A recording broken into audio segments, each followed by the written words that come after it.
Alright guys, today's goal, factoring trinomials. So remember, you do A times C, they add to equal B. So negative 3 adds to equal negative 2. Negative 3, positive 1. When A is 1, like it is here, it's just K minus 3, K plus 1. It's just what's right there, okay? So here, this one multiplies to 3, adds to 4. 3, 1. So you have x plus 3, x plus 1. These are the easy ones. So that's supposed to be x squared. Multiplies to 3, adds to negative 4. That just means negative 3, negative 1. Multiplies to negative 2, adds to negative 1. X minus 2, x plus 1. Hopefully these ones aren't too bad. Multiplies to 3, adds to 5. Cannot be factored. Okay? Let's take a look at another one. Alright, so here's a few more. A is still 1, so what multiplies to 12 and adds to 7? 12 and 1, no. 6 and 2, that's 8, but 4 and 3. So when A is 1, it's just copy them down. Positive 4, positive 3.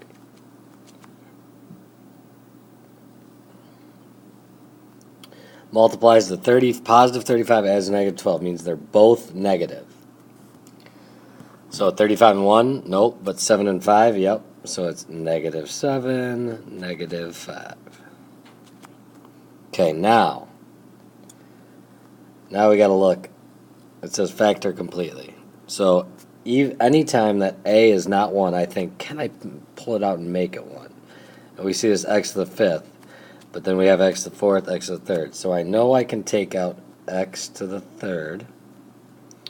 And all of these are also divisible. 4 is divisible by 4, 28 is divisible by 4, 40 is divisible by 4. So I'm going to take out the 4 too. So I'd get x squared minus 7x plus 10. What multiplies to positive 10 adds negative 7, negative 5, negative 2. Okay. It says factor completely. Okay. These are tricky ones, but no, not tricky, but kind of tricky. All right, so 36, 81, what do they have in common? They're perfect squares. You're subtracting them. So this is what you do. What's the square root of 36? 6. What's the square root of 81? 9.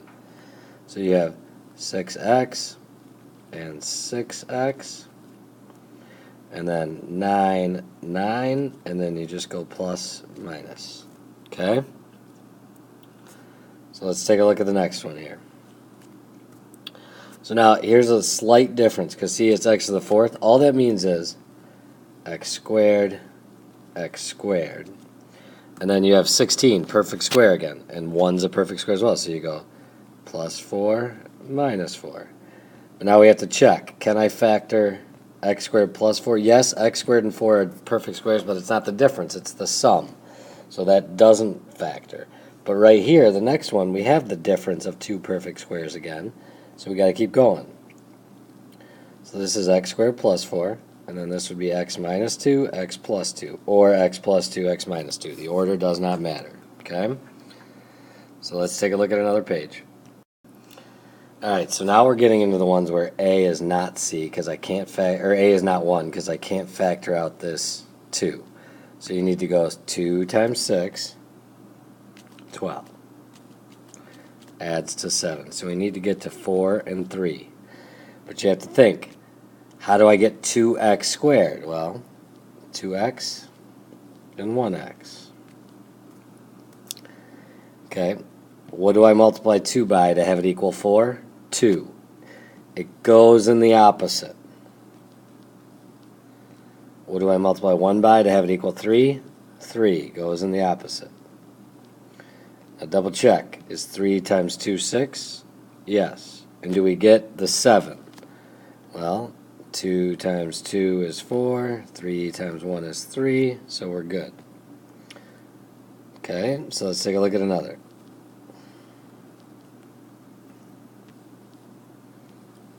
Okay, 5z plus 12z plus 4. So 5 times 4 is 20. They add to equal 12. So 10 and 2. Well, the only way to multiply to 5z squared is 5z and 1z. 5 times what is 10? 2. 1 times what is 2? 2. And then check them. 2 times 2 is 4. 5 times 2 is 10. And 2 times 1 is 2. Okay?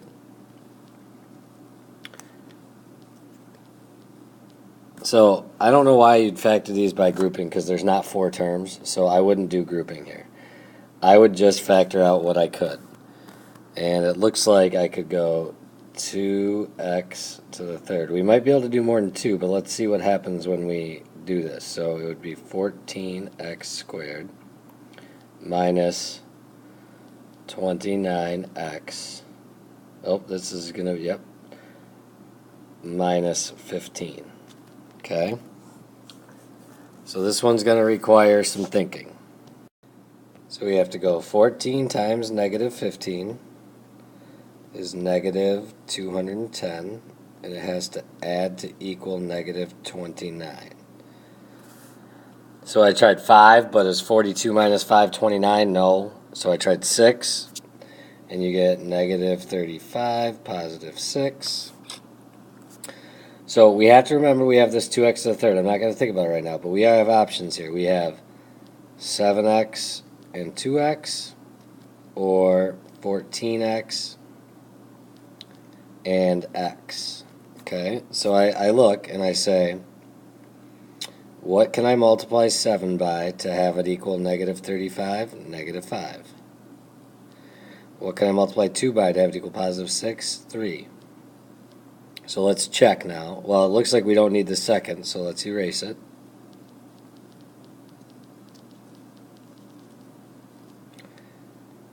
So let's check.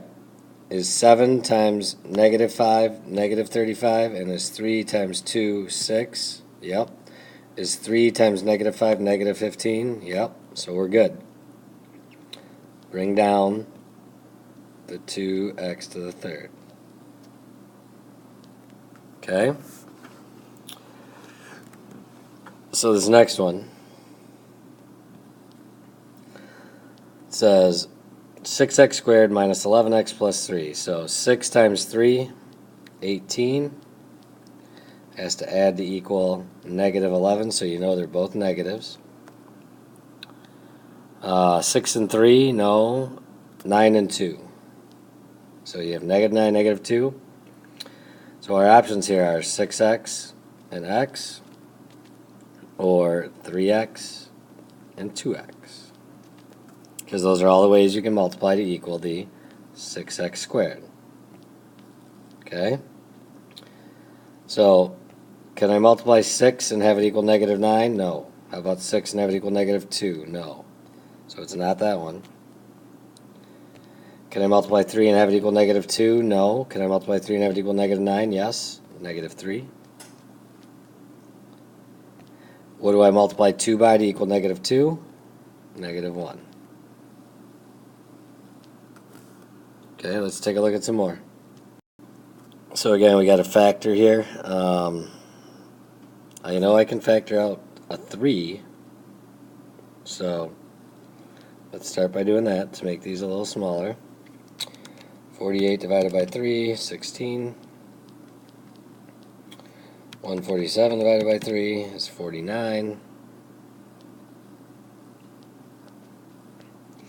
And then 9 divided by 3 is 3. Okay, now don't worry about this TS and this S squared. Think about this problem like this.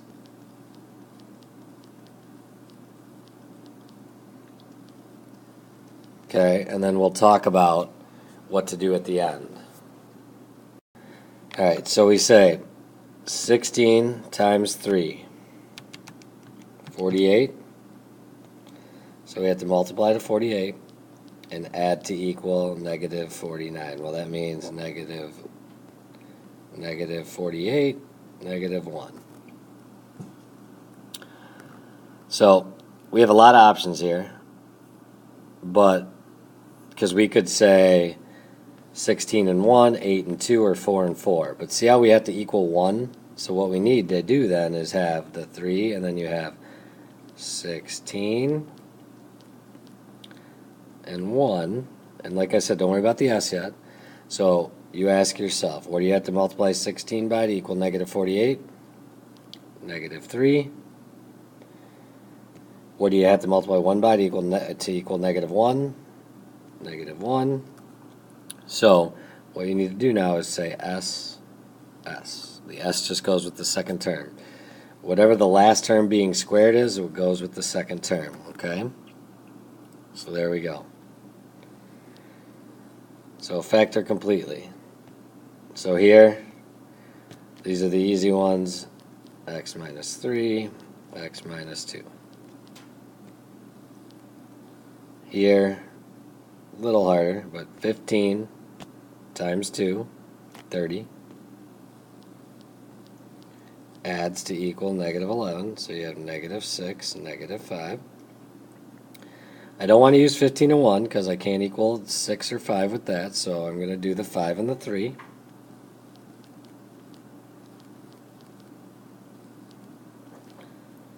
What do you need to multiply 5 to equal negative 6? Can't. How about 5, negative 5? Negative 1. What do I multiply 5 by to equal negative 5? Oh, yep, negative 1. What do I multiply 3 by to equal negative 6? Negative 2. Okay. A couple more. Here we have 3x in common, so start there. You get x squared minus 1. Well, now that's the difference of two perfect squares. So it's x plus 1, x minus 1. Okay. One more here. Multiplies negative 120 and adds to negative 2. Well, it's negative 12, positive 10. Hopefully you remember factoring. We'll see you guys in class.